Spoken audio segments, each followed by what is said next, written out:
pourquoi tu fais ça, ça rime à quoi, c'est quoi l'intérêt, c'est quoi le délire, c'est dangereux en plus. Bon, après quand je l'ai fini, les questions c'était plus les mêmes. Et la finalité c'est quoi? Quand tu te retrouves autour de 20 heures d'effort, 30 heures, 40 heures, 50 heures, peu importe, et que t'es au bout de ta vie, t'as plus de jus, t'as plus rien. Si t'as pas fait cette recherche-là, c'est le fameux pourquoi en fait, bah à ce moment-là tu lâches quoi. À un moment donné, j'ai de la douleur. Oui, elle est là la douleur. Bah, comment je fais pour dépasser le seuil de la douleur? Sans me blesser, parce qu'on peut dépasser le seuil de la douleur sans se blesser. Certains diront, bah oui, mais si à un moment donné tu dépasses les seuils, c'est plus bon quoi. Bah si, si, le corps il est capable de faire plein de choses. Faut le savoir. Comment?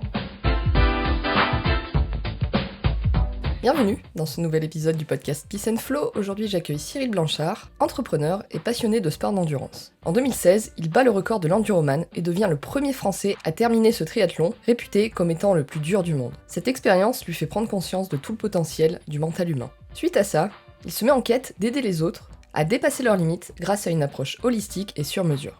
Nutrition, sophrologie ou encore mentalisme sont autant d'outils qu'il utilise pour accompagner les gens dans la réalisation de leurs rêves et défis personnels. Parmi tout ce que vous allez découvrir dans cet épisode. Pourquoi et comment a-t-il créé le Summum, un triathlon hors du commun? Comment savoir si vous avez trouvé votre pourquoi dans le sport? Et pour finir, une anecdote sur un moment de sport historique qui a marqué toutes les générations. Avant de vous laisser avec l'épisode du jour, je m'excuse par avance pour le son de mon côté. J'ai malheureusement mal branché le micro avant de démarrer l'enregistrement. Heureusement, ce n'est pas le cas de Cyril, et comme c'est lui qui parle le plus, j'espère que ce ne sera pas trop dérangeant pour vous.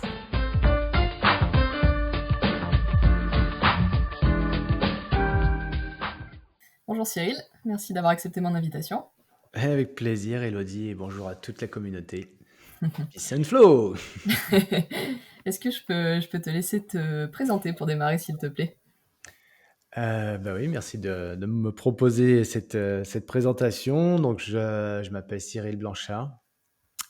J'habite du côté du Jura, donc ancien banlieusard qui en a eu un petit peu marre à la quarantaine de cette vie agitée.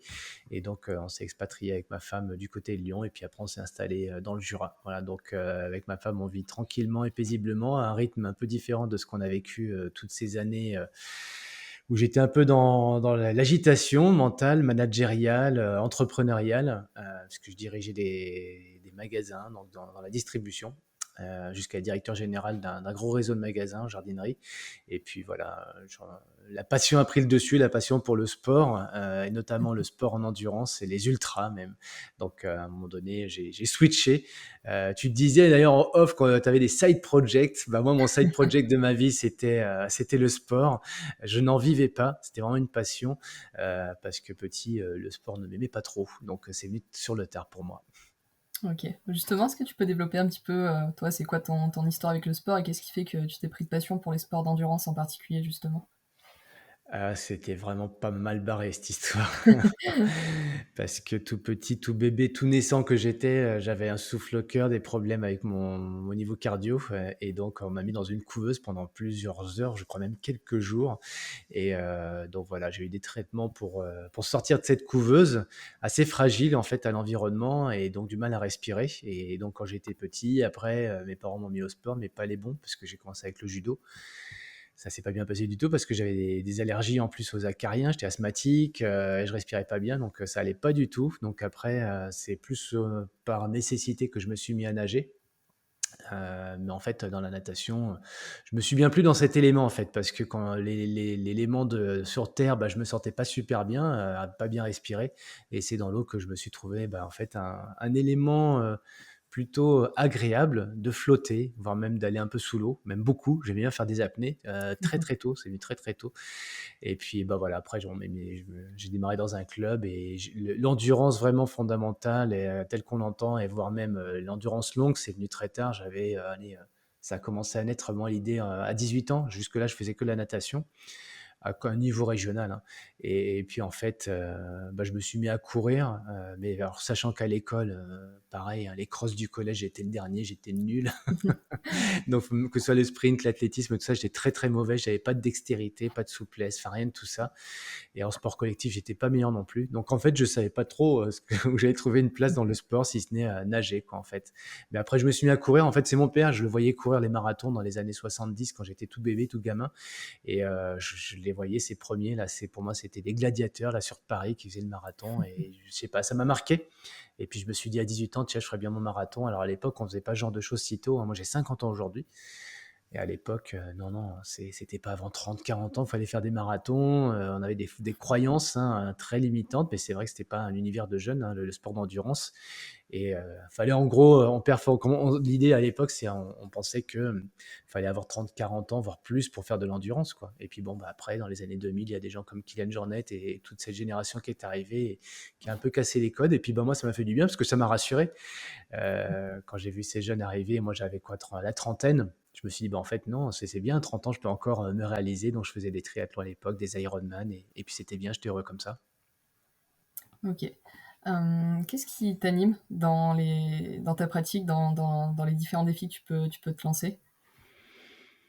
Ce qui m'anime, c'est inconscient, hein, tout ça. Je sais pas pourquoi. Quand j'étais tout petit, bah, quand j'étais sous l'eau, j'avais envie d'aller un peu plus profondément ou d'y aller plus longtemps. Je ne sais pas pourquoi, c'était comme ça. Je comptais jusqu'à 10, puis après à 20, 1 minute, 2 minutes, 3 minutes. Et très très tôt, je faisais des 4 minutes d'apnée, en fait, comme ça, en statique. Je crois que je faisais ça, mais j'étais vraiment gamin, quoi, avec ma sœur qui était à côté, qui comptait. Et puis après, quand je me suis mis à grimper aux arbres, pareil, tout gamin, fallait que j'aille plus haut. Donc, je voyais une montagne, fallait que je la monte jusqu'au sommet. Si je voyais un autre sommet derrière, j'avais envie d'aller voir l'autre.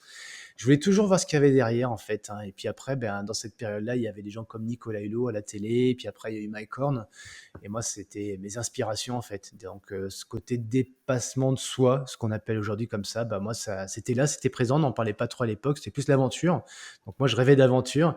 Et c'est ce qui m'a amené, finalement, à dépasser tranquillement, gentiment et vraiment au fil des années, hein. Ça s'est vraiment pas fait du jour au lendemain, à dépasser mes limites, hein. Quand j'avais 20 ans, il n'y avait pas des enduroman, il n'y avait pas des ultra trails, l'UTMB n'existait pas encore, il n'y avait pas toutes ces épreuves-là. Donc, c'est plus de l'outdoor et puis se dépasser comme ça en campagne, quoi, en fait, hein, tout simplement.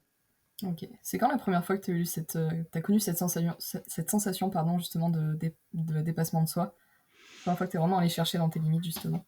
Bon, je pense que ça a commencé avec un 10 kilomètres tout simplement. J'ai fait mon premier 10 kilomètres. En natation, je ressentais pas ça, mais quand j'ai fait un 10 kilomètres, je suis arrivé, j'étais vraiment pas bien, hein, mais vraiment pas bien du tout. J'étais en hypoglycémie sur un 10 kilomètres, quand même le faire. Mais mon premier 10 bornes, c'était comme ça. Donc, mais je me suis dit, tiens, j'ai fait 10, maintenant peut-être pourquoi pas un semi-marathon. Même si j'étais pas bien, je me suis dit un semi-marathon. Alors le semi-marathon, c'est quand même mieux passé, mais à la fin du semi-marathon, je crois que c'était en 92 ou 13, 12 ou 11, dans ces eaux-là en tout cas. Je me suis dit, bah tiens, un marathon, mais je me voyais vraiment pas faire un marathon. Quand on fait un semi, on se dit, mais c'est juste impossible de faire le double. Et finalement, bah, un an après, je faisais un marathon. Marathon, nageur, un copain à cette époque-là me dit, bah prends un vélo, on va faire du triathlon tous les deux. Et puis voilà, j'ai commencé à 20 ans, 21 ans à faire du triathlon. Et puis bah, très vite, je me suis piqué au jeu parce que j'étais à Paris et je me suis inscrit au Racing Club de France. Donc là, je me suis retrouvé pour le coup avec l'élite, avec l'entraîneur Laurent Chopin qui m'a suivi tout au long de ma vie, entre guillemets, parce que c'est quelqu'un que j'ai jamais vraiment quitté, qu'on se connaît toujours aujourd'hui. Il m'a jamais vraiment entraîné moi personnellement, mais en tout cas, ça a été une sorte de guide pour moi. Et donc voilà, c'est d'abord 10 km, semi-marathon, et puis après ben, un triathlon courte distance, et puis après ben, 26 ans, je me suis dit rien du tout, c'est juste quelqu'un qui m'a dit, bah, écoute, je fais l'Ambraman, ça te dirait pas de faire ça avec moi? Je dis, mais c'est quoi ce truc-là? Et en fait, ça m'a vraiment animé. Fait très très peur, mais je me suis dit allez pourquoi pas, et puis naïf que j'étais, je me suis quand même entraîné, je travaillais chez Decathlon à l'époque, et mon collègue lui était très aguerri avec ça, et moi bah, je me suis dit allez on y va, et j'ai fait mon premier Ambraman, j'avais 26 ans, et voilà, donc 26 ans, ça a été un peu une révélation quand même, hein, pour répondre à ta question. Puis après ça s'est enchaîné, je me suis dit tiens faire d'autres, après il y a eu la période trail. Et puis bah, l'UTMB qui est arrivé par là, moi c'était en 2006, mon premier UTMB, ou 2007, 2007, 2007. Et puis après, donc que j'ai fait, que j'ai terminé. Et puis voilà, en fait j'étais dans le dépassement de moi, et c'était dans la nature, peu importe l'élément, et ça se passait bien comme ça. Ok. Plus récemment, on a échangé un petit peu en amont par email, et tu m'as parlé d'un de tes défis qui était le summum. Donc je t'ai promis qu'on parlerait pas trop de l'enduroman, t'en as déjà parlé en long, en large et en travers dans notre podcast, donc pour ceux que ça intéresse, vous pourrez aller l'écouter. Du coup, pour ce qui est du summum, est-ce que tu peux nous présenter un petit peu qu'est-ce que c'est et pourquoi tu as décidé de te lancer là-dedans? Bon alors, quand même, ça me saoule Ça me saoulera, je pense jamais de parler de l'enduroman parce qu'en fait, c'était un truc, vraiment passionnant et c'était vraiment voilà, c'est le moment qui est de ma vie où tout change en fait, hein, cette épreuve-là donc je m'y suis inscrit, sur l'enduroman pour des très, très mauvaises raisons. Parce que j'avais pas été pris sur le Norseman donc je m'inscris sur l'enduroman, parce que personne ne le faisait donc j'ai dit: «Bah tiens, pour une fois, vu qu'il y a un truc où il y a personne, bah je vais y aller». Parce que cette période-là, il y avait tout était vite rempli, toutes les épreuves et moi je commence un peu à en avoir assez des dossards. Donc là, faire une épreuve, je découvre que c'est tout seul, mais très, très peu de temps avant de la faire, cette épreuve. C'était une surprise. Je pensais qu'on était 5, 10 à la faire en même temps. En fait, on se retrouve tout seul. Ça m'avait vraiment surpris. Puis il y a plein, plein, plein de choses qui m'ont surpris au cours de cette préparation parce que c'était très conceptuel de voir ou de découvrir ce truc-là sur Internet, comme très peu de Français en parlaient. Donc moi, c'était une vraie aventure pour moi pendant un an, qui pour le coup, c'est très bien fini. Euh, mais ça a changé quand même radicalement ma vie parce que je me suis dit en fait le sport m'a rattrapé, ça a toujours été un petit peu à côté par rapport à mes activités professionnelles et là j'ai switché en fait, j'ai switché, je me dis tiens j'ai trop kiffé vraiment l'aspect mental de la préparation d'une épreuve et l'avant, le pendant et même le après.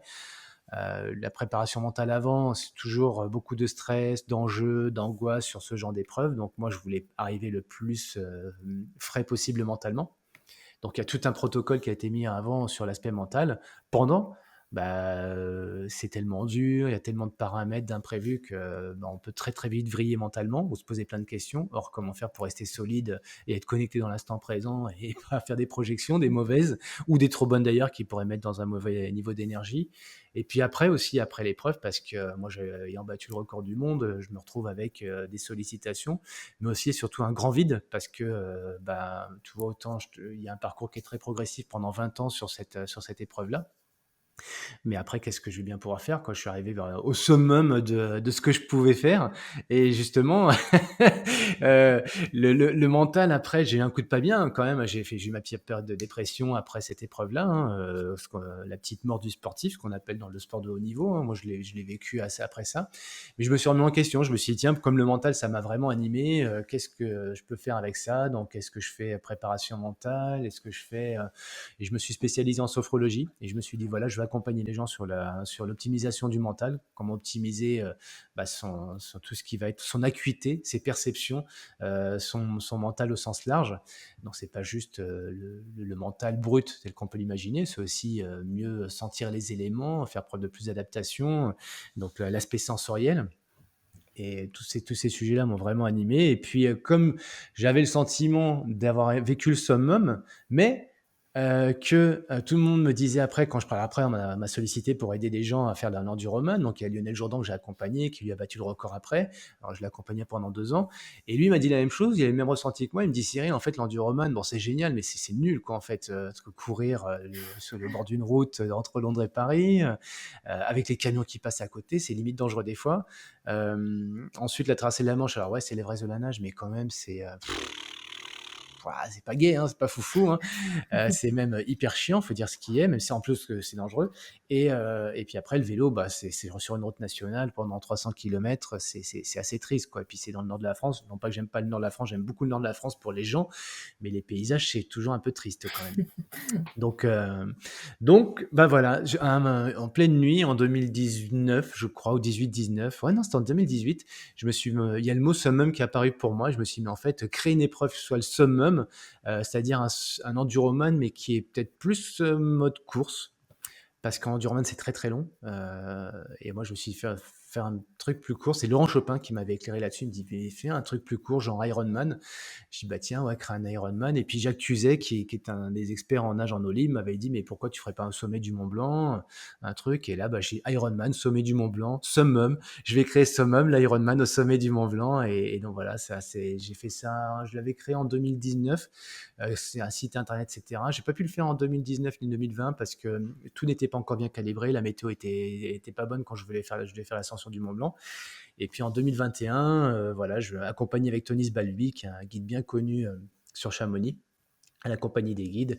Et donc, lui m'a accompagné sur la partie finale pour pouvoir assumer avec voilà, toute la sécurité qui va bien, la fin du parcours pour arriver au Mont Blanc avec, en mode alpinisme. Et voilà, ça c'était au mois d'août 2021.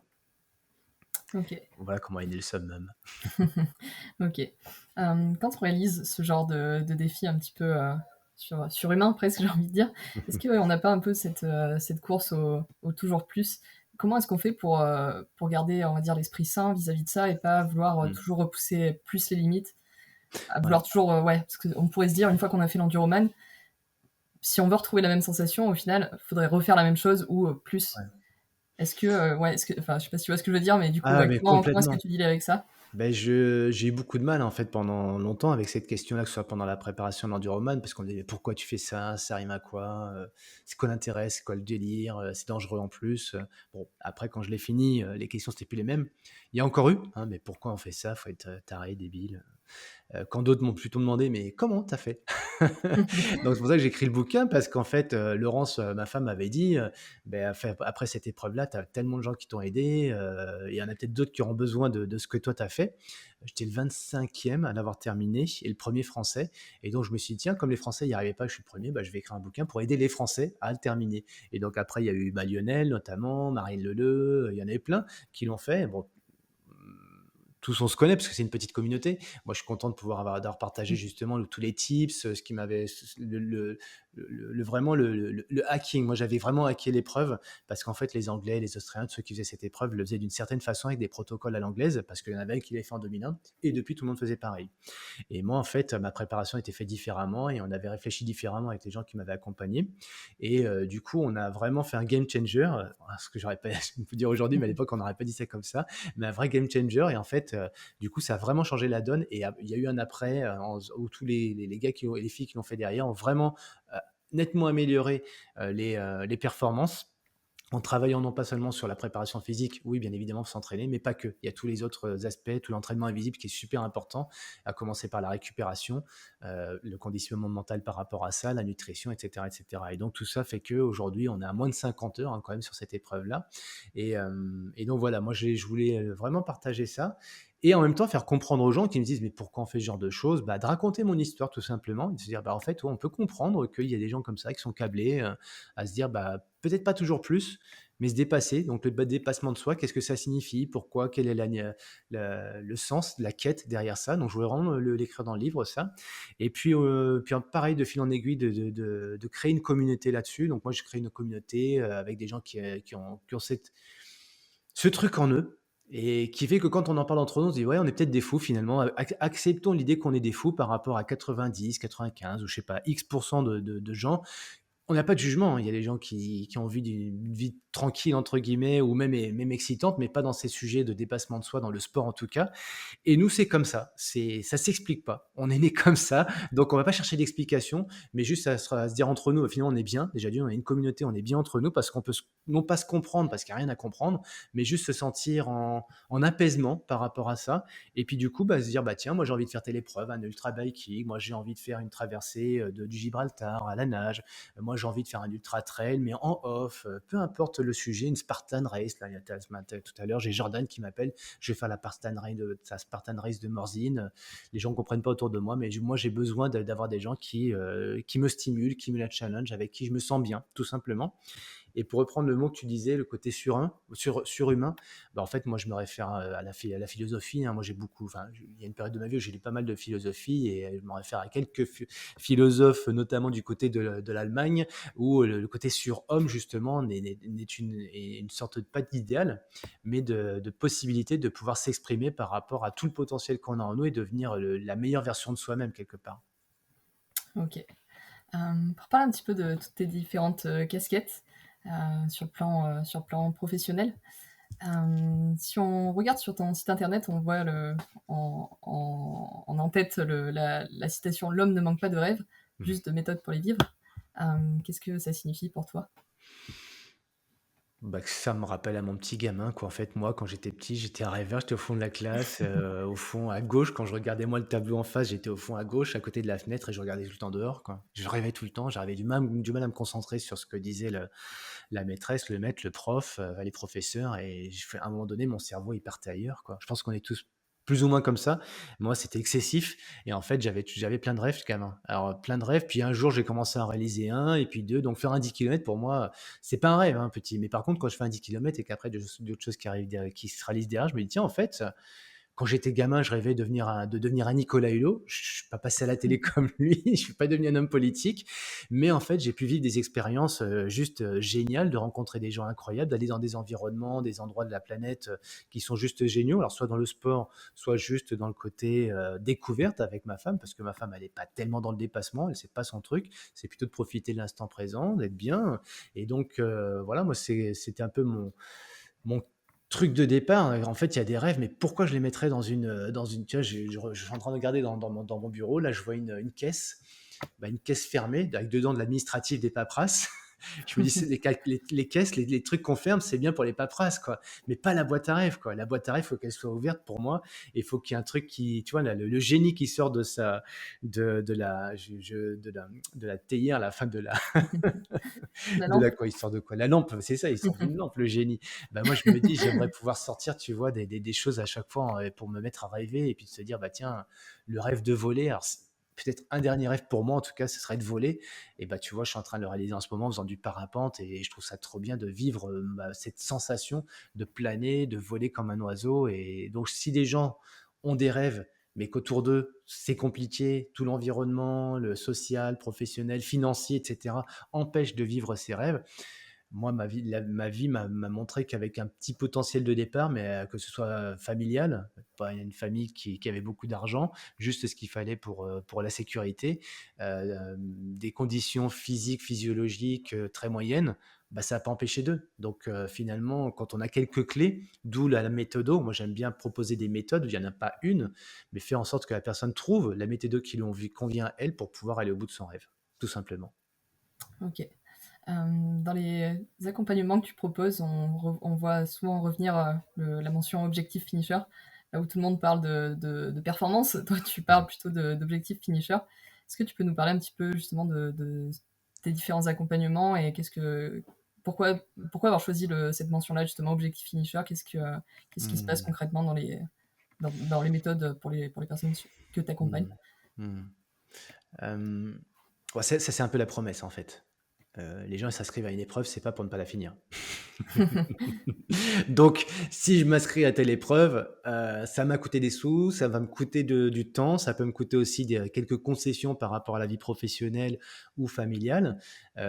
Si c'est une passion, c'est pas un problème. Si par contre on le fait sans qu'il y ait la passion derrière, là, ça peut devenir un problème, parce qu'il y a un risque potentiel d'une dépendance. Voilà. Ça me fait du bien, mais je sais pas si c'est une vraie passion, mais ça me fait du bien. Et là, pour le coup, c'est des choses sur lesquelles je suis très vigilant, moi, parce qu'en fait, finir une épreuve pour juste finir une épreuve, s'il n'y a pas la passion derrière, il n'y a pas l'envie, il n'y a pas l'enthousiasme, ça peut devenir potentiellement une pseudo-drogue en tout cas, ou quelque chose qui s'apparente à ça.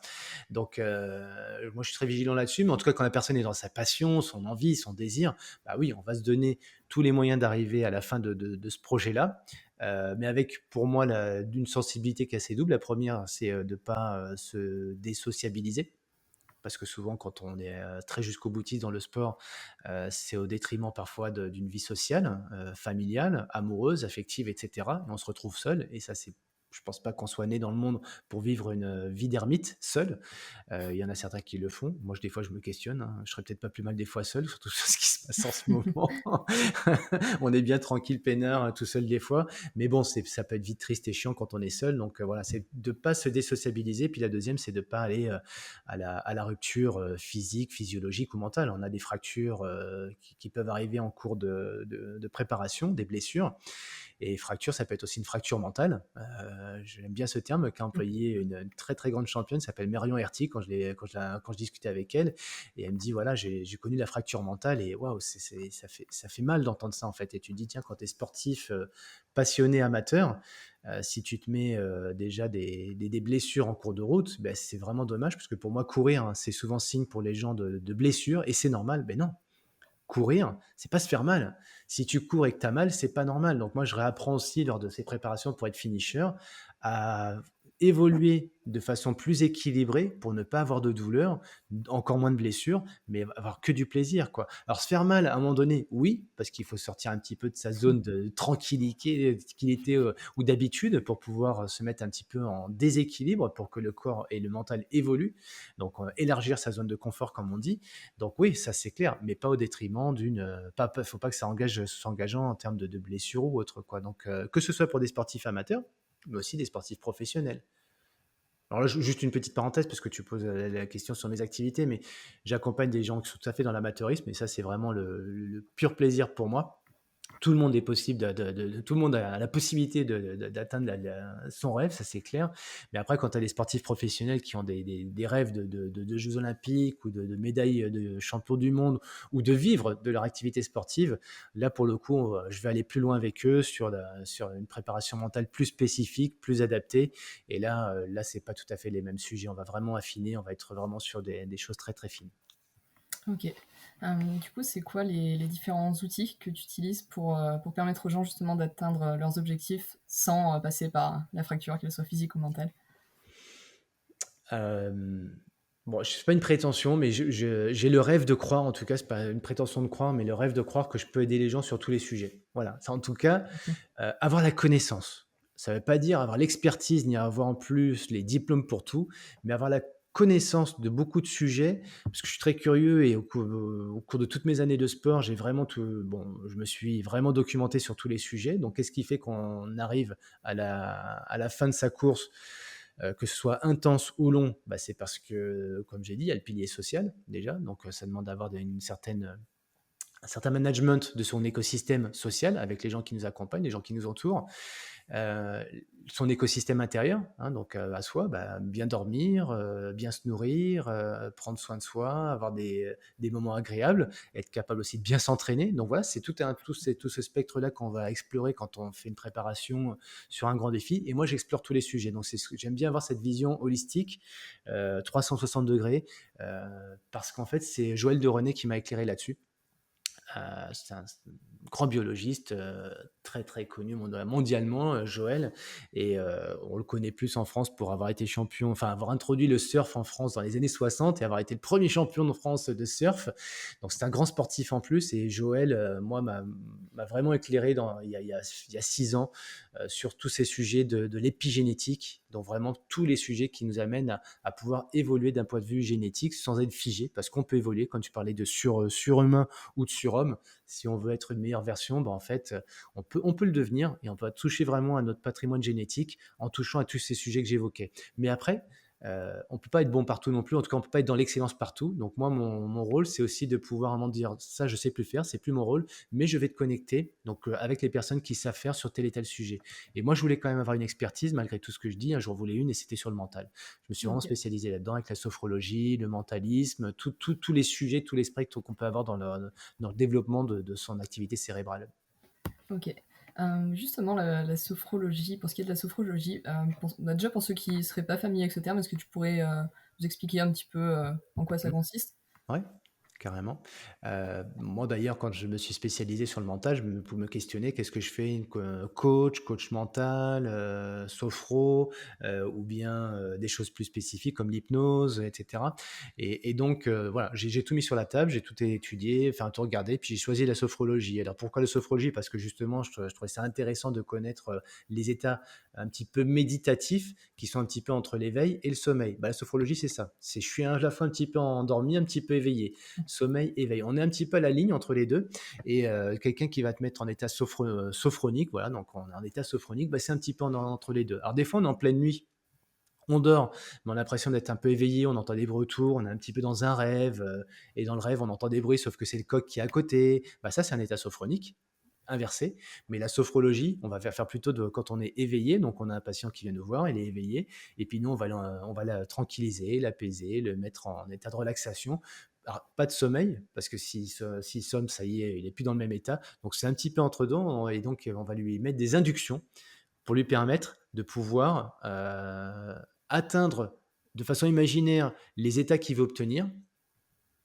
Mais comme le cerveau fait pas la différence entre le réel et l'imaginaire, et ben, en fait, le fait dans son imagination d'avoir des états, des conditionnements, des visualisations et cetera et ben, en fait, le corps, lui, il enregistre toutes ces sensations-là et quand tu vas être dans des situations équivalentes après que tu as pu imaginer, donc dans un canapé, même debout, hein, tu peux faire debout, assis, allongé et ben, en fait, quand tu es en vrai, sur ton épreuve ou en vrai dans un dans des circonstances, des événements, des lieux où on t'a préparé, on t'a conditionné au niveau sophro, et ben en fait, tu vas retrouver les mêmes états. Donc, on peut avoir des états de flow, des états d'énervement, des états de calme, d'apaisement. Donc, on veut d'un seul coup, cloc, obtenir un état de conscience. Et ben en fait, si on l'a vraiment préparé de façon mentale, et ben on va pouvoir, comme on le fait, on s'entraîne physiquement, on s'entraîne mentalement, et on obtient justement des bien meilleurs résultats sur notre capacité, notamment à être plus concentré, par exemple. Ok. Du coup, ce serait quoi la différence avec l'hypnose, par exemple? Mm. L'hypnose, alors on va aller plus loin dans la mesure où la personne, elle est dans un état qui est plus profond. Et du coup, on va pouvoir avoir plus d'impact sur des actions à mener avec la personne en face de soi qui est sous l'état d'hypnose. Mais par contre, la limite à ça, alors c'est plus fort, mais la limite, c'est que c'est moins durable. Ok. Alors c'est moins durable, ça veut dire que la sophrologie, en fait, c'est pas en une séance qu'on va avoir des résultats. Il faut à peu près, allez, on va dire entre 6 et 12 séances, donc ça, on va avoir ce qu'on appelle des protocoles et au bout de certain nombre de séances, on va pouvoir avoir des états d'amélioration. Donc si je veux arrêter de fumer, par exemple, je vais faire 5 à 6, 7, 8, voire jusqu'à 12 séances, de sophro avec un sophro et on va avoir un effet assez durable. Ça veut pas dire pour autant que si je fais une séance de 3 heures avec quelqu'un qui fait de l'hypnose, dans 1 an, j'ai envie de fumer. C'est pas ça. Mais c'est vraiment. Alors en plus, il va falloir l'hypnose. Alors il peut y avoir ce risque-là, mais sur l'hypnose, on va y rajouter en plus d'autres stratégies, d'autres protocoles pour aller encore plus profondément euh, dans l'état de conscience de la personne ou d'inconscience en tout cas, pour lui permettre d'atteindre l'objectif qu'elle veut atteindre. Alors maigrir, arrêter de fumer. Et là, on a aussi des outils, par exemple, pour travailler avec les yeux. Hein. Enfin, les personnes avec les yeux. Donc soit ça va être un pendule, par exemple, mais plus aujourd'hui, on a d'autres outils avec des lumières, des accélérations de lumière. Et ça, pour le coup, ça va avoir on va travailler. Le cerveau va être complètement chanté en fait, de façon inconsciente. Et là, pour le coup, on va aller dans des zones du cerveau pour lui dire, par exemple, bah, maintenant, à chaque fois que tu verras une cigarette, bah, ce sera dégueulasse, quoi. Du coup, tu n'as plus envie de fumer. Et quand tu prends quand tu fais je sais pas comment on appelle ça, j'ai jamais fumé de ma vie, mais quand tu prends ta taf, en fait, bah, en fait, c'est un goût de caca, par exemple, et voilà, c'est clair que tu n'as vraiment plus envie de fumer, Ok. quoi. Ok. Du coup, bah, pour en revenir à la sophrologie, est-ce que ça demande absolument d'être guidé dans les séances ou est-ce que les gens peuvent apprendre ouais, à faire quelques exercices et comment dire, à Mm. directement pas se soigner, mais enfin, agir directement sur leur propre mental? Oui, on peut tout faire tout seul. En plus qu'aujourd'hui, on a plein d'outils hein, sur des tutos, du YouTube, etc. Comme pour l'entraînement. Sur l'entraînement physique, tu as des plans d'entraînement dans les magazines, etc. Et tu peux t'entraîner seul. Donc, on peut très bien faire de la prep mentale tout seul. Après, si on veut vraiment être structuré, bien accompagné, etc., bah, c'est comme un entraînement pour un marathon, un triathlon, etc. Bah, pourquoi on va prendre un coach? Bah, parce qu'on a besoin peut-être d'être stimulé par moment. C'est vrai que souvent on me dit, bah ouais, moi c'est vrai que j'y arrive pendant 1 mois, 2 mois, mais après ça redescend. Donc j'ai besoin de quelqu'un qui m'apporte de la consistance et dans ma tendance parfois à procrastiner. Et du coup, ça, je ne veux pas. Donc avec un coach, on va avoir des périodes de récup, mais pas des périodes de procrastination. C'est plus de la récupération. Donc, eh ben, sur l'aspect mental, c'est pareil. Un coach, alors bon, pour le coup, soit un coach mental, soit un sophrologue, soit un hypnotiseur, en fonction de ce dont on se sent à l'aise avec, et ben en fait, on va avoir justement cette régularité. Ça, c'est important, c'est la régularité. Naturellement, on a du mal à être régulier, à être discipliné, à se fixer des points réguliers. Alors, quand on est dans l'entrepreneur, c'est compliqué. Dans l'entrepreneuriat, on le sait, c'est très compliqué. Quand on est dans le sport, bah, pareil, c'est compliqué. Donc, ça marche 1 mois, 2 mois, 3 mois, puis après, on a tendance à s'essouffler parce que ça demande beaucoup d'énergie. Donc, on peut le faire seul. Il faut être extrêmement motivé. Il faut aussi avoir les outils pour ça, mais on ne les a pas toujours.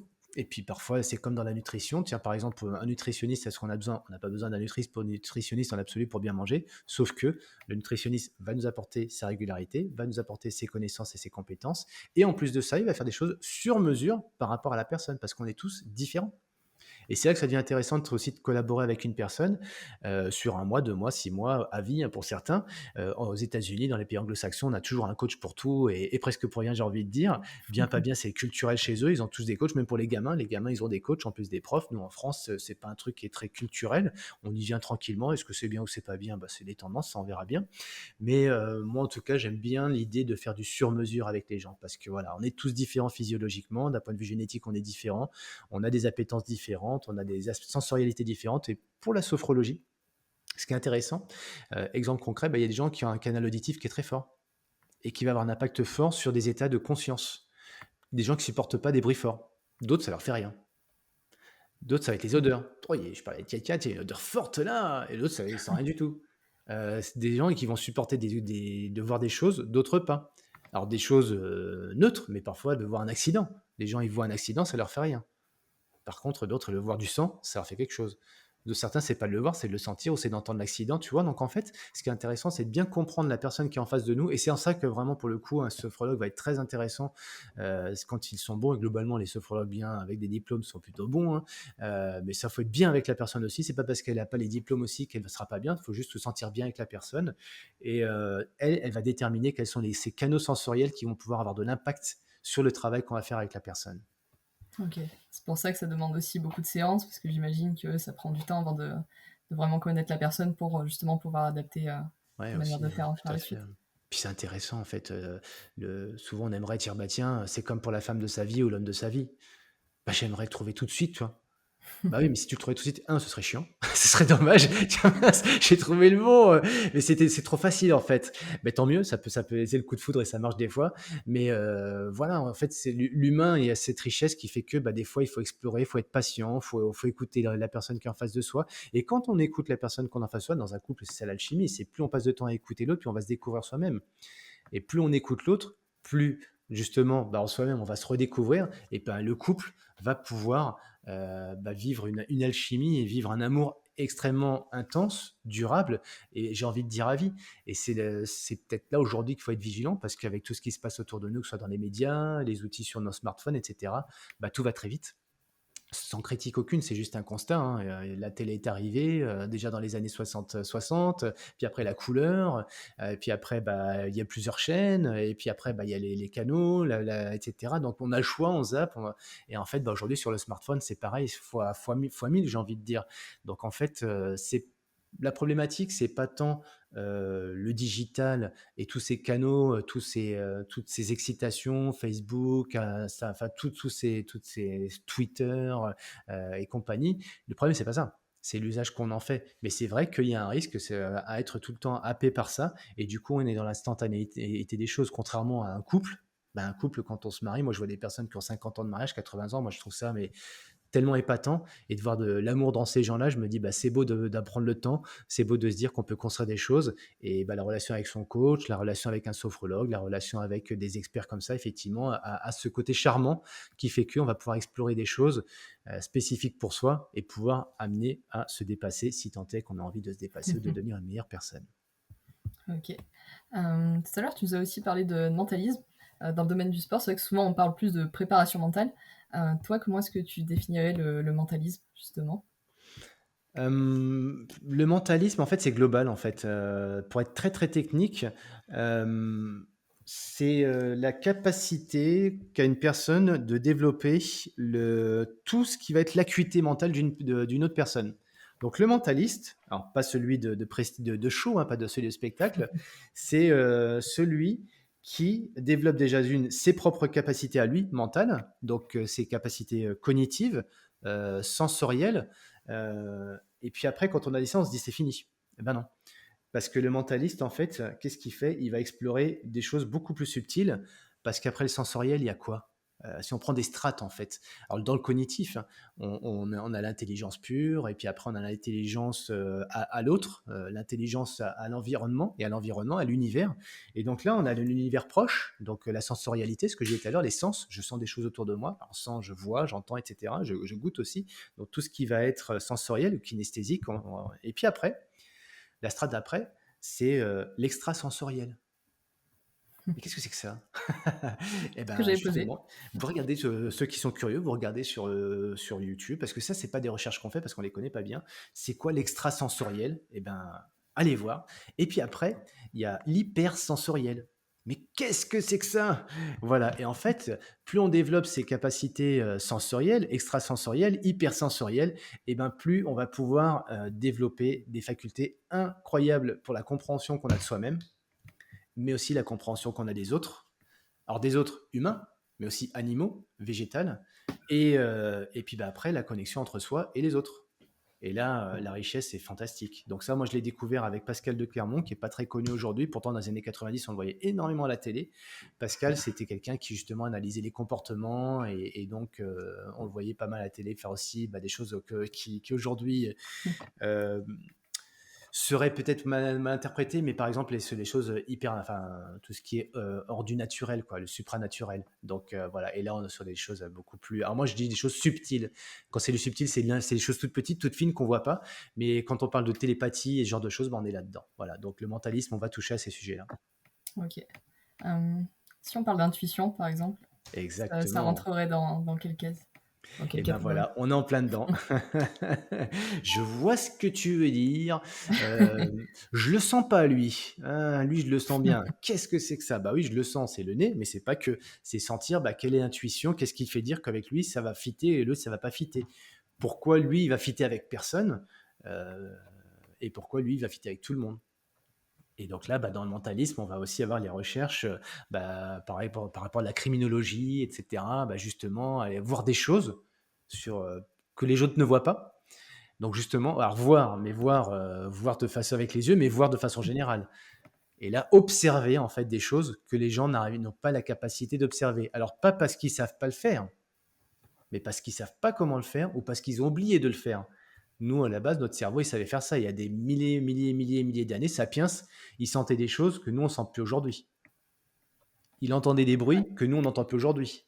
Donc en fait, c'est développer vraiment des facultés qu'on a oubliées parce que dans notre quotidien, l'être humain tel qu'il est fait aujourd'hui, il n'a pas besoin de voir à plus de 50 mètres, il n'a pas besoin d'entendre à plus de 10 mètres, il n'a pas besoin de sentir à plus de 5 mètres, contrairement à il y a quelques années, bah si, forcément, il avait ces facultés-là. Par contre, on a développé d'autres facultés aujourd'hui, l'intelligence, celle qu'on apprend à l'école, donc c'est les parties du cerveau qu'on a développées, contrairement à d'autres qu'on a oubliées. Et donc voilà, ce côté mentalisme bah, nous permet de développer ça, donc travailler son cerveau de façon beaucoup plus globale pour pouvoir toucher à des choses qu'on ne touche pas dans notre quotidien, quoi, ou qu'on n'a pas appris à l'école. Ça, on n'apprend pas à l'école.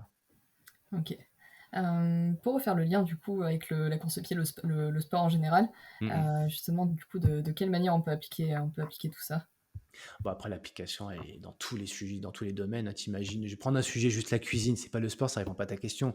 Mais quelqu'un, ou un œnologue, par exemple, bah, tiens, le nez, là, ce nez, mais comment ils font pour sentir des choses qu'on sent pas? Bah, là, on est en plein dans le sujet. Mais quelqu'un qui sent, tiens, lui, je sais pas comment il fait, mais il arrive toujours à savoir si les gens, ils sont bien ou pas bien, s'ils sont bons ou pas bons. Donc, dans l'entreprise, par exemple, avoir le nez pour bien recruter les gens. Mais comment il fait? Il a un sixième sens. Ah, ouais, voilà. Et ben, ces sujets-là, on peut les appliquer dans le sport, évidemment. Parce que quand on est sur une épreuve, que ce soit en rapidité, intensité ou sur du long de l'endurance, ben, il va falloir développer des facultés spécifiques en fonction de son sport. Si on est sur de l'intensité, bah, en fait, il faut développer un fond kinesthésique pour pouvoir bah, justement développer de la force, développer de la puissance, développer de la tonicité. Et donc là, on va travailler vraiment sur les aspects kinesthésiques. Alors, pas juste soulever de la charge, mais aller travailler aussi sur plein d'autres sujets qui permettent de développer sa sensorialité à ce niveau-là. Donc ça, sur l'intensité. Et développer justement ce côté explosivité. Donc, comment je Ok. travaille mon explosivité, sachant qu'il y a des personnes, ils partent sur un 100 mètres, ils ont beaucoup plus de réactions que d'autres, ben, on va travailler là-dessus. Un gardien de foot, comment on va développer justement ses réflexes, on va travailler grâce au mentalisme justement sur ces acuités-là. Et à l'inverse, bah, sur mes sports qui sont les miens, l'endurance, on pourrait dire, bah là, ces sujets-là, c'est pas, je vois pas ce qu'il y a de foot là-dedans. Bah si, parce qu'en fait, la question qu'on me pose tout le temps dans le sport, mais marathon par exemple, comment je passe le mur, quoi? Parce que j'ai ma tête qui part dans tous les sens, et j'arrive plus à et je perds le contrôle. Bah oui, il y a le mur du 20e du 3 heures ou du 30e ou de que mais ça c'est un mythe et on se l'est tous créé et du coup, ben, on explose tous parce que mentalement, on s'est tous fait une prophétie, destructrice qui fait qu'au 30e, boum, il se passe un truc et on y croit tous. Ben non, on va essayer d'inverser maintenant ce poncif, d'en faire quelque chose, une nouvelle croyance, une croyance voilà, qui va nous permettre de non plus d'être limité, pardon, mais à l'inverse, de pouvoir dépasser toutes ces limites, ces plafonds de verre. Ah, je sais que moi, j'y arriverai pas parce que, ah, bah, je sais que ça va être dur pour moi parce que, et puis en fait, je perds tous mes moyens. Donc en fait, bah, on va inverser le truc et c'est ce qu'on dit, bah, la concentration, donc être concentré sur une épreuve longue. On se dit, bah, à un moment donné, je pense à plein de choses, je mets de la musique et tout. Certains vont travailler sur les stratégies avec l'auditif en mettant de la musique, pourquoi pas, mais souvent ça peut altérer la performance parce que ça nous fait oublier toutes les connexions avec d'autres bah, justement sensations qui sont importantes pour justement être vraiment très concentré sur ce qu'on a à faire sur son effort. Et moi, sur 60 heures d'effort pendant l'enduroman, j'avais pas de musique, j'avais rien. Il fallait être hyper focus, hyper concentré, être dans le flow, dans l'état de grâce, et ça se prépare tout ça. Voilà. Donc c'est ce que je fais aujourd'hui avec les athlètes justement qui sont sur des sports d'endurance. Ok, donc là encore une fois, pour dépasser ces fameux plafonds de verre, tu vas analyser la personne, voir un petit peu qu'est-ce qui fonctionne pour elle et ensuite adapter la Ouais. méthodologie. Alors, l'analyser, l'aider, elle, à s'analyser, en fait. Ok. Le rôle du coach, c'est ça, en fait, c'est plutôt d'aider la personne, la questionner, lui apporter des outils, certes, mais lui faire prendre conscience déjà de ce qui lui pose problème à elle, déjà qu'elle les comprenne. Donc, la première étape, c'est de comprendre comment je fonctionne moi, très simplement. On fonctionne à peu près tous de la même façon, mais pas tout à fait. Donc, on va comprendre les grandes bases et puis après, essayer de se comprendre soi un petit peu plus. Justement, par rapport à ce que tu disais, quelles sont mes problématiques psychologiques. Ok, on va discuter avec le coach. Ah, bah ouais, je mets des mots là-dessus. Le fait de mettre des mots et puis après d'avoir un petit peu un effet reverse, inversé. Ah, bah ça y est, je vois plus les choses de la même façon. Donc, un changement de regard et ça va déjà mieux. Et puis, bah après, une fois qu'on a compris, c'est bah, expérimenter. J'expérimente justement comment je vais pouvoir dépasser mes limites. Alors comment? En mangeant mieux, parce qu'il y a certains aliments, certains micronutriments qui vont accélérer l'effet de concentration, quand d'autres vont plutôt l'altérer. Donc en fonction de ce qu'on mange, ça va avoir un impact sur sa performance musculaire, physique, évidemment, mais aussi sur sa concentration mentale. Donc la nutrition, la récupération, le sommeil, etc. Tous ces facteurs qui vont permettre d'optimiser. Comment j'optimise mon mental? Il y a des choses très simples qui sont très liées à ce qu'on doit faire bien tous les jours, à peu près bien, mais sans trop d'excès, parce que si on fait tout trop bien, à un moment donné, ça devient chiant. Donc il faut quand même aussi garder du plaisir, garder le côté lâcher prise aussi à un moment donné. Quand, comment, à quel moment. Et puis après, le dernier point, bah ça, moi, c'est sur le sujet sur lequel j'apporte vraiment une belle valeur. En tout cas, c'est ma promesse, en tout cas, c'est de pouvoir aider les gens dans le dépassement de ses limites. À un moment donné, j'ai de la douleur. Oui, elle est là, la douleur. Bah, comment je fais pour dépasser le seuil de la douleur sans me blesser? Parce qu'on peut dépasser le seuil de la douleur sans se blesser. Certains diront, bah oui, mais si à un moment donné, tu dépasses les seuils, non, c'est plus bon, quoi. Bah si, le corps, il est capable de faire plein de choses. Faut le savoir. Comment? Pas n'importe comment. Donc voilà, comment je gère la douleur, comment justement les états sophroniques dont on parlait tout à l'heure vont me permettre d'aller dans les états modifiés de conscience et qui vont me permettre de dépasser la douleur sans pour autant mettre en péril ma santé, encore moins ma vie. Et puis après, la dernière étape, c'est celle que je préfère, moi, pour le coup, et ça, les gens, ils vont un peu moins là-dedans, mais c'est comprendre vraiment qui je suis. Parce que finalement, à la fin, si j'ai compris après tout ça ce que je cherche vraiment, ma quête, hein, le côté, bah, justement, Coelho, Paulo Coelho, devenir la meilleure version de soi, bah, en fait, c'est finalement quelle est ma quête, quoi. Quel est mon héritage? Qu'est-ce que j'ai envie de c'est quoi ma trace, tu vois? Qu'est-ce qui fait que je suis singulier sur terre et que je vais pouvoir vraiment m'exprimer parce que j'ai une profonde envie de pouvoir faire quelque chose de ma vie. Et c'est quoi? Et c'est quoi? Et pourquoi finalement donner un vrai sens à son défi sportif? Parce que finalement, un défi sportif, on aime bien faire ça. Mais la finalité, c'est quoi? Eh ben, on ne sait pas toujours. Et tant mieux d'ailleurs, parce que c'est là que la magie s'opère. Et quand tu touches à ces sujets-là, bah en fait, euh, quand tu te retrouves autour de 20 heures d'effort, 30 heures, 40 heures, 50 heures, peu importe, et que tu es, au bout de ta vie, tu n'as plus de jus, tu n'as plus rien. Si tu n'as pas fait cette recherche-là, c'est le fameux pourquoi, en fait, bah à ce moment-là, tu lâches, quoi. Tu ne peux plus tenir, tu décroches. Si par contre, tu as le truc qui revient au galop et qui dit: Hé Coco, tu es là parce que pas seulement tu as payé, tu es là parce que tu veux. OK, d'accord, mais et après et tu sais pourquoi tu fais ça, bah, là, ouais, ça devient vraiment très, très fort à ce moment-là et c'est souvent là, dans les épreuves sportives, qu'on se met à chialer, tu vois? Tu vois, il y a plein de gars et des filles qui pleurent, ils me disent: «C'est je suis déçu, j'ai pas pleuré sur la ligne d'arrivée, j'aurais aimé à ce moment-là pleurer», tu vois? Avoir ce grand moment d'émotion et je l'ai pas eu à ce moment-là. «Ah, tu l'as eu quand?» Bah, je l'ai eu quand j'étais dans le mal, dans la grande descente, j'avais tous mes muscles qui criaient de partout, et là j'avais mal et là je me suis mis à pleurer. «Ah ouais, tu as continué derrière?» «Bah ouais, parce qu'en fait quand j'ai pleuré, j'ai pensé à mes enfants ou j'ai pleuré à avant quand je fumais et que maintenant je fume plus, j'ai pleuré à tout ce que j'ai vécu, à la perte de machin et tout». Ah bah voilà, là tu as touché ton pourquoi. OK. Toi, c'est quoi ton pourquoi? En fait, moi j'ai beaucoup expérimenté tout ça, et en fait, on c'est un coach qui m'a aidé pour ça. Alors c'est pas figé déjà d'une, hein, pourquoi, hein? Il est évolutif. On a une quête de sens à un moment donné quand on a 20 ans, 30 ans, 40 ans, c'est très, très, évolutif, ça change. Mais moi, il y en a un que sur lequel on m'a éclairé et c'est pour ça que j'avais écrit mon bouquin, d'ailleurs «Aimer atteindre le sommet», parce qu'en fait, c'est l'amour, en fait.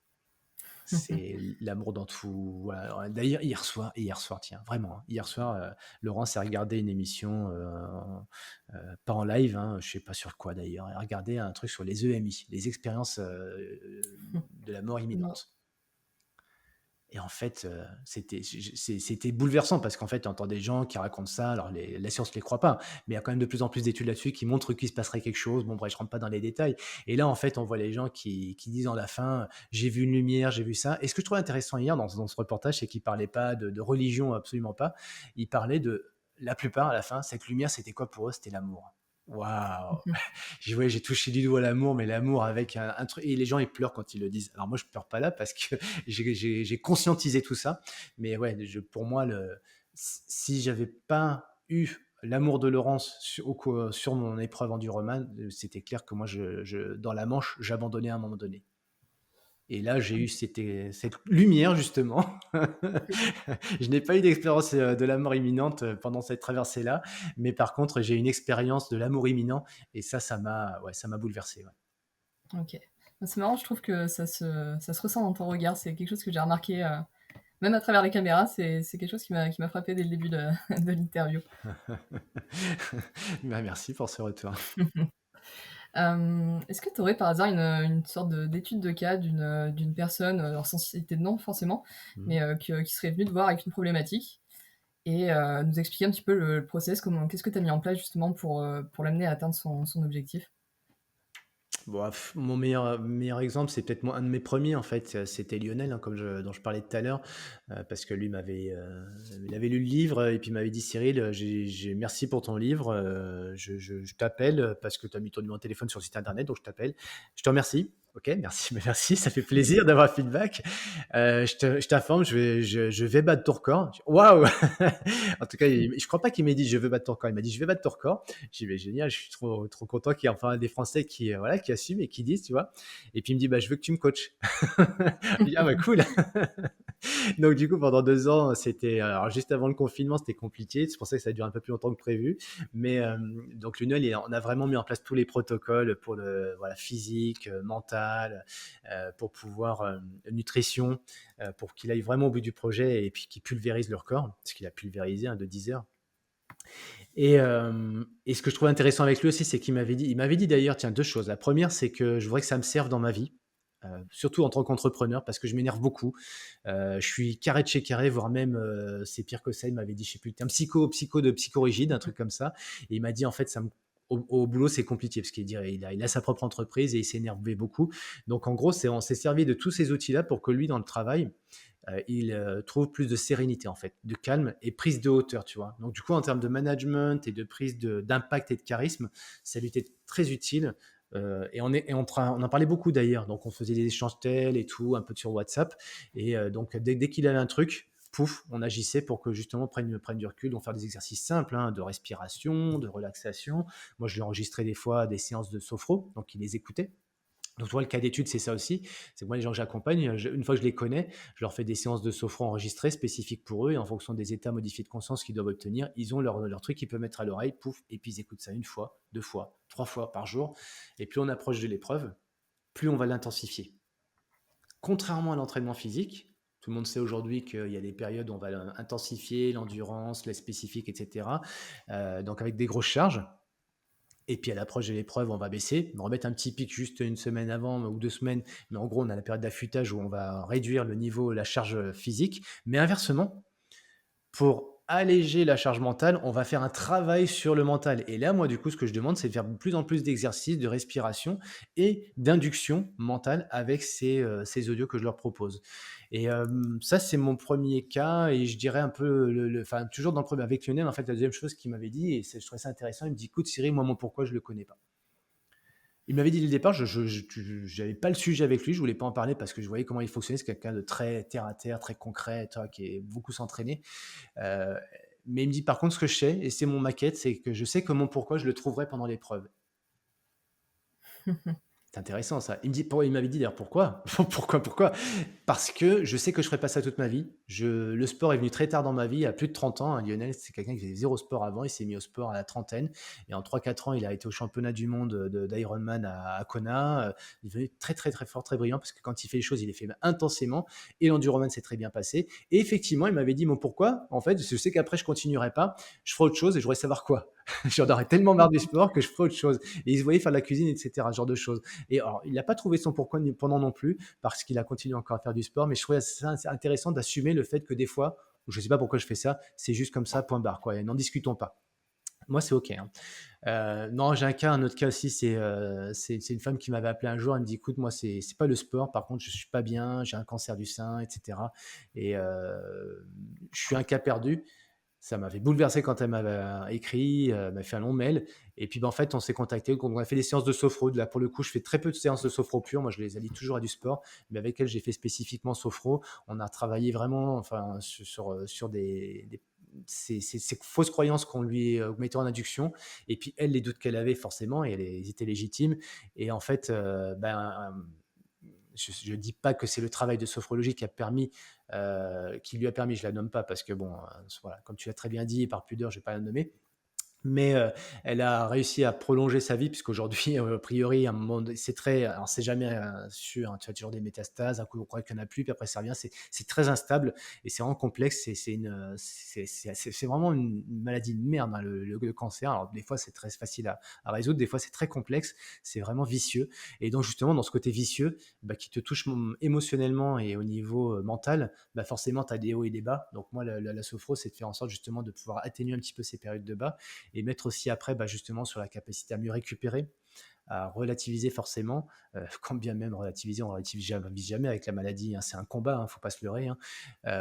Et puis après, bah, aussi avec la nutrition, donc faire la nutrition, on avait testé pas mal de choses. Moi, je lui ai dit: «Fais des propositions», parce que je suis pas nutritionniste, mais je dis: «Écoute, si tu as envie de tester des choses, regarde par rapport à ça, regarde la science qu'elle dit aujourd'hui. Moi, j'ai quelques protocoles que je teste qui sont intéressants» et effectivement, bah, elle a une période où ça allait vachement mieux puis après c'est rebaissé, puis après c'est revenu, voilà. Donc aujourd'hui, c'est pas encore gagné, mais voilà, elle est pleine d'énergie et moi, c'est pour ça que j'aime bien, «collaborer» entre guillemets. J'aime bien le terme de collaborer avec les gens parce qu'en fait, on travaille sur les énergies, en fait et les gens quand ils ont de l'énergie, bah, ils sont imbattables, quoi. OK, c'est intéressant. Il y a aussi un terme qui revient beaucoup, à la fois dans le domaine du sport et notamment en sport d'endurance et dans l'entrepreneuriat, donc c'est le flow, le fameux Mmh. flow qui fait partie du titre, du podcast. Toi, qu'est-ce que t'évoques cette notion-là?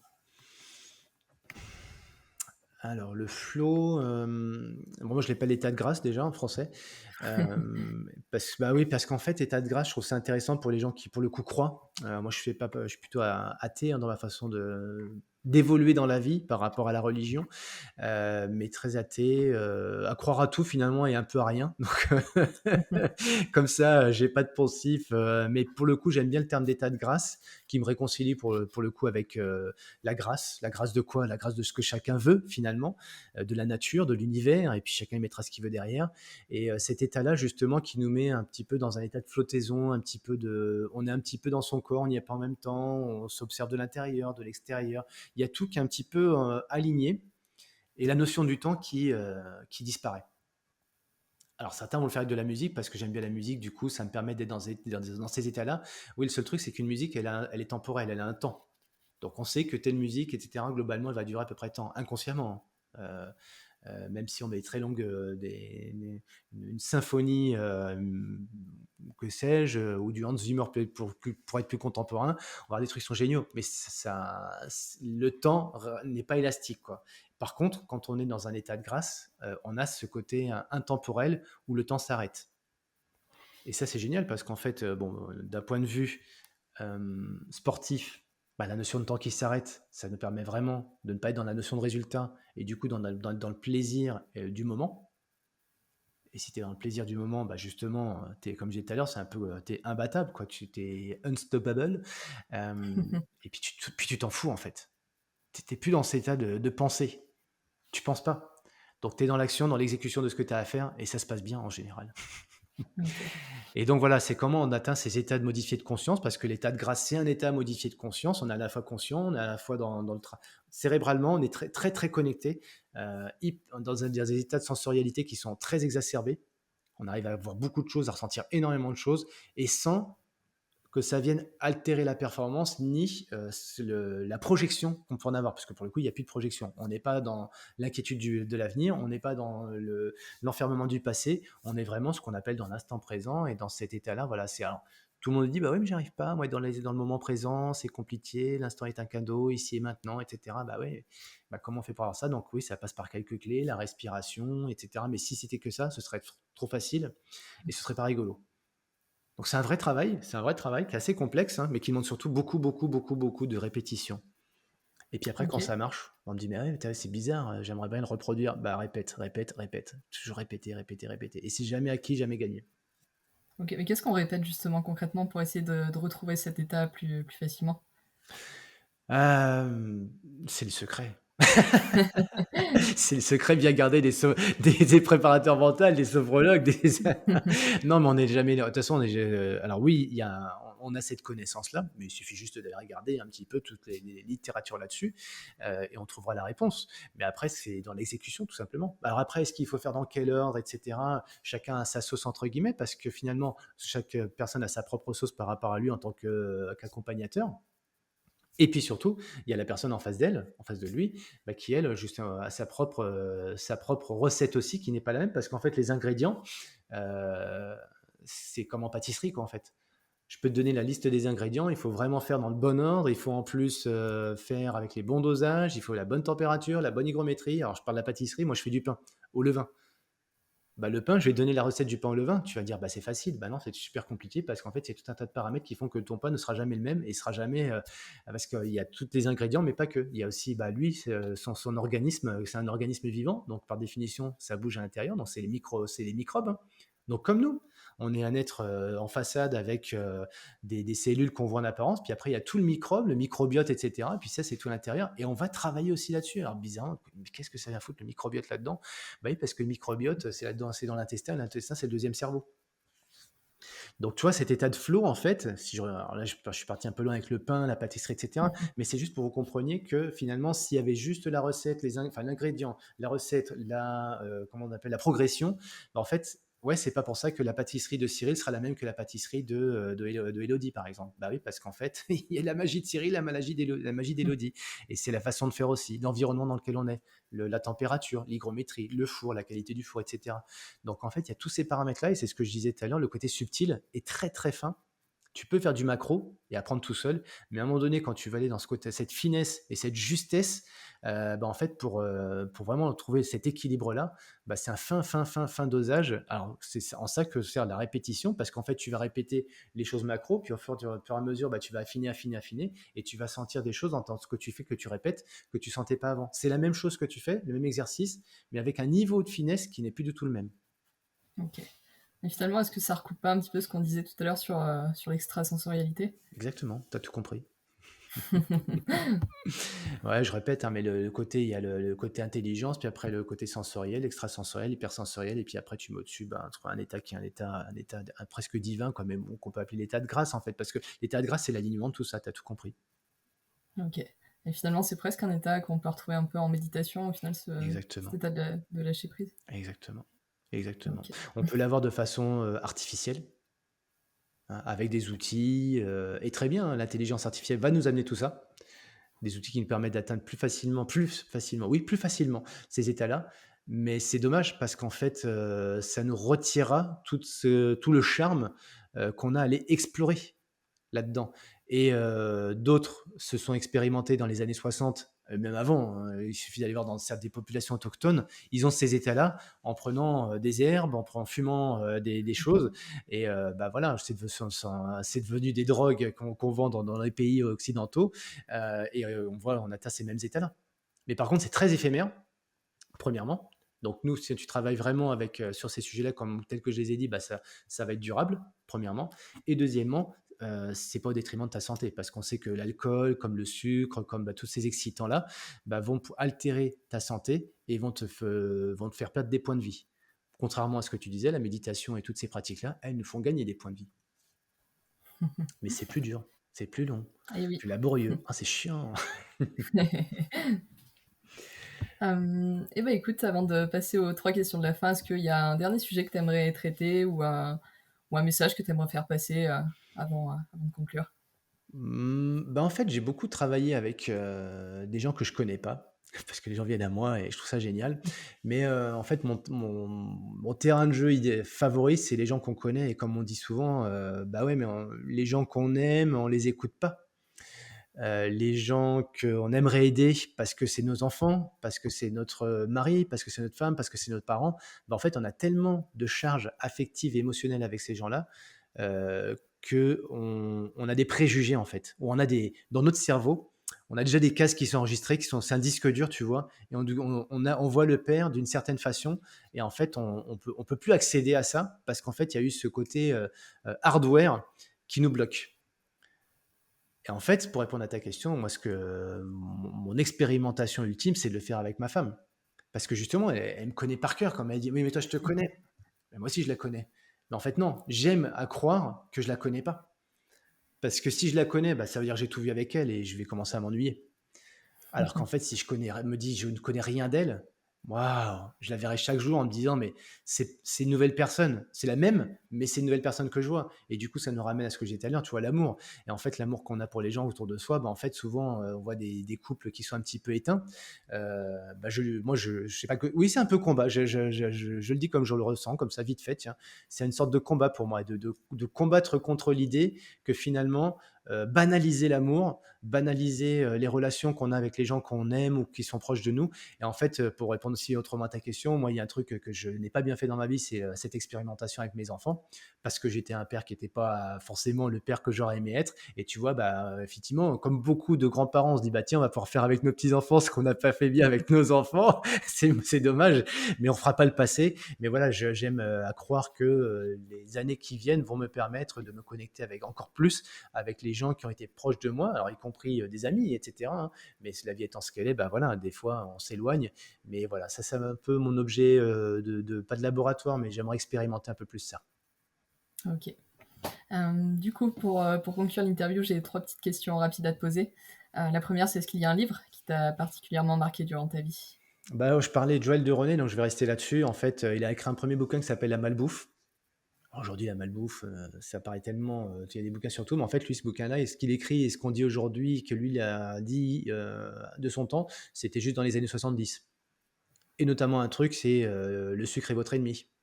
Ah tiens, on commence à dire aujourd'hui que le sucre, c'est notre ennemi. Bah, tu vois, c'est con mais ouais, mais c'est, bah, l'agroalimentaire a bien fait son travail pendant toutes ces années, mais à un moment donné, bah, oui, on peut pas aller contre le bon sens et le vrai sens, c'est de te dire qu'il faut arrêter avec le sucre, quoi. Parce que le sucre, ça endort le cerveau, hein. Donc Joël de René pour ce bouquin-là, qui est un bouquin, très très caricatural, mais qui vraiment fait son effet très contemporain aujourd'hui, 50 ans après. Ouais, c'est ça, 50 ans après et sinon, il y en a un autre qu'il a écrit qui s'appelle, bah, sur l'épigénétique en fait et le macrocosme, hop, j'oublie le terme, tiens, je suis en train de zapper. Faudrait que je t'envoie la ref. Mais sur l'épigénétique et ouais, pour le coup, moi, ça reste, pourquoi je prends ce sujet-là, ce livre et Joël de René? Parce qu'en fait, pour moi, c'est celui qui est un peu l'alchimie, c'est celui qui englobe tout, en fait. OK, Après, il y en a plein d'autres. OK. 2e question, quel est le souvenir que tu aimerais laisser derrière toi? Ah, j'adore cette question. J'adore cette question parce que c'est finalement ce que je fais au sein de mon entreprise, mais pas celle dont on a parlé depuis le début, mais c'est l'autre, champion de ma vie. J'ai une entreprise qui s'appelle Champion de ma vie où j'accompagne les sportifs de haut niveau. Hem Pourquoi d'ailleurs? Parce que quand j'étais petit, je reviens à notre début de notre conversation, mais quand j'étais petit, je me voyais pas moi faire tout ce que j'allais faire, donc du coup, je voyais les dieux du stade et j'étais en «Ah!» Enfin, si un jour je pouvais être un dieu du stade, alors non, je ne serai jamais un dieu du stade, mais je me suis dit après, bah, puisque je ne suis pas un dieu du stade, j'aimerais pouvoir aider, les sportifs de haut niveau, tu vois? Dans la prep mentale, c'est ce que je fais aujourd'hui, mais ce dont je me suis rendu compte avec eux, c'est que bien plus fort que ça, les aider sur la prep mentale, ça reste de la technique. Mais par contre, leur héritage et leur permettre d'avoir une vie après, le sport et une belle vie, une vie, pleine de sens, c'est ce que je fais avec eux ça. Donc tu vois le côté, pourquoi, tu vois? Le truc absolu pour moi à la fin, c'est pourquoi et finalement et quel est ton héritage? C'est ça la question que j'aborde avec eux. Alors pour moi, bah, ouais, mon héritage, bah, c'est ce que je te disais finalement, c'est l'amour quoi, hein. C'est si on se souvient de moi quand je fais des conférences en fait à la fin, je fais l'exercice, mais si avec un mot que vous retiendrez d'ailleurs de ce que je vous ai dit, c'est quoi? Et les gens disent quand ils sont pudiques, ils disent les émotions et quand ils sont radicaux, et qu'ils pas de filtre, ils disent l'amour. OK. Donc c'est mon Hem, héritage. c'est un bel héritage. Et 3e question, est-ce que tu aurais une petite anecdote de sport à nous raconter? Oh! J'en ai putain, j'aurais dû écouter ton podcast jusqu'à la fin, j'en ai écouté quelques-uns, mais je savais pas qu'à la fin il y avait ces questions comme ça, je m'y serais préparé. Ah z je mets les 3 dans le brief, mais c'est tu passé à côté. Ah désolé, bah écoute, non, bah c'est bien, on va être dans la spontanéité, tu vois, pour le coup. Non, un moment de sport?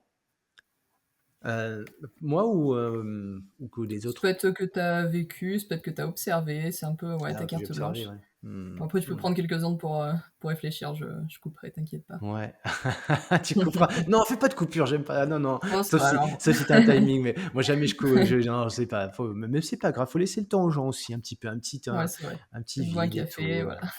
ouais, exactement, exactement et puis je me dis: «C'est naturel en fin de compte, quoi». Alors un grand moment de sport, enfin je sais pas, mais en fait, ce qui me vient en tête, c'est con, mais c'est 98 le foot, quoi. Je suis pas du tout footeux, je regarde pas la télé je regarde pas le sport à la télé, mais pour autant, il s'est passé un truc en 98 qui est mémorable.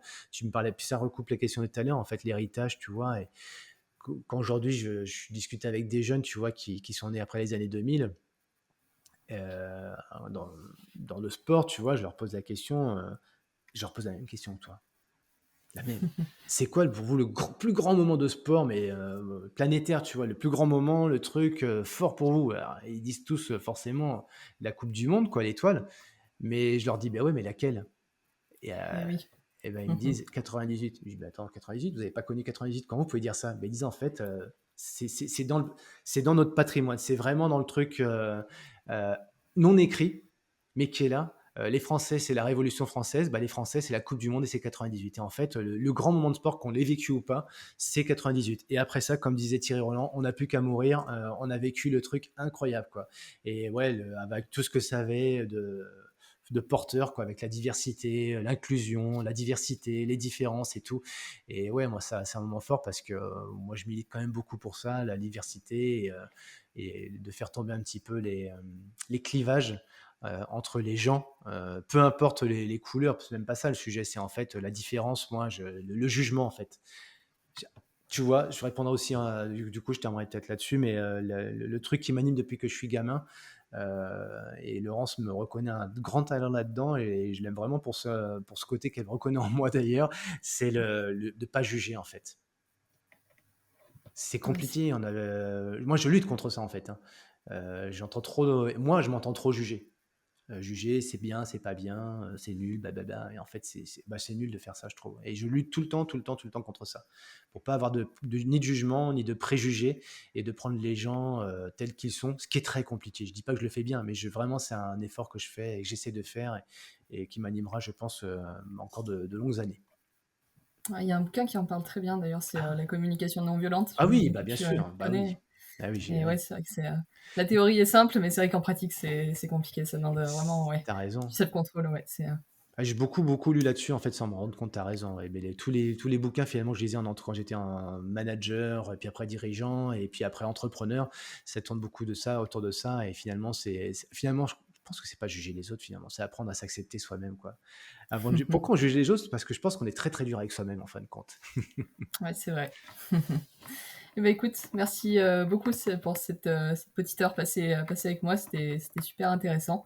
Peut-être juste avant de se quitter, pour celles et ceux qui veulent en savoir plus sur toi et sur ce que tu fais, où est-ce qu'on peut te retrouver? Cyril Blanchard.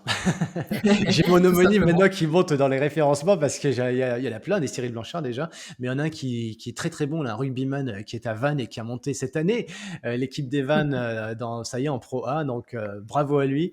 Et du coup, mais bon, malgré tout, vous pouvez nous trouver tous les deux. Il y a un accordéoniste aussi, il y en a d'autres. Mais bon, si vous cherchez Cyril Blanchard sur Internet, vous trouvez pas mal de choses. Et puis après, il y a moi aussi j'aime bien comme toi rencontrer des gens, échanger, partager. Donc il y a du podcast aussi, Objectif Finisher, tu l'as dit, et ça peut être une bonne porte d'entrée pour justement apprendre à se découvrir soi-même et puis essayer de se dépasser ses propres limites. Ok, ça marche. Bah écoute, sur ce, merci beaucoup. Je te souhaite une très bonne fin de journée et beaucoup de réussite pour la suite. Merci de ton accueil et puis amusez-vous tous, passez de très très bons moments avec les gens que vous aimez. Merci d'être resté jusqu'au bout de cet épisode. Si vous avez passé un bon moment, le meilleur moyen de nous le faire savoir, c'est de prendre 2 minutes pour vous abonner et laisser une revue 5 étoiles sur Apple Podcast et ou votre plateforme d'écoute préférée. Si vous nous regardez sur YouTube, pensez bien à vous abonner à la chaîne et à laisser un commentaire, ça aide au référencement. Je compte sur vous, c'est important, surtout au démarrage, donc merci beaucoup à tous ceux qui le feront. Sur ce, je vous donne rendez-vous la semaine prochaine pour un tout nouvel épisode du podcast Peace and Flow.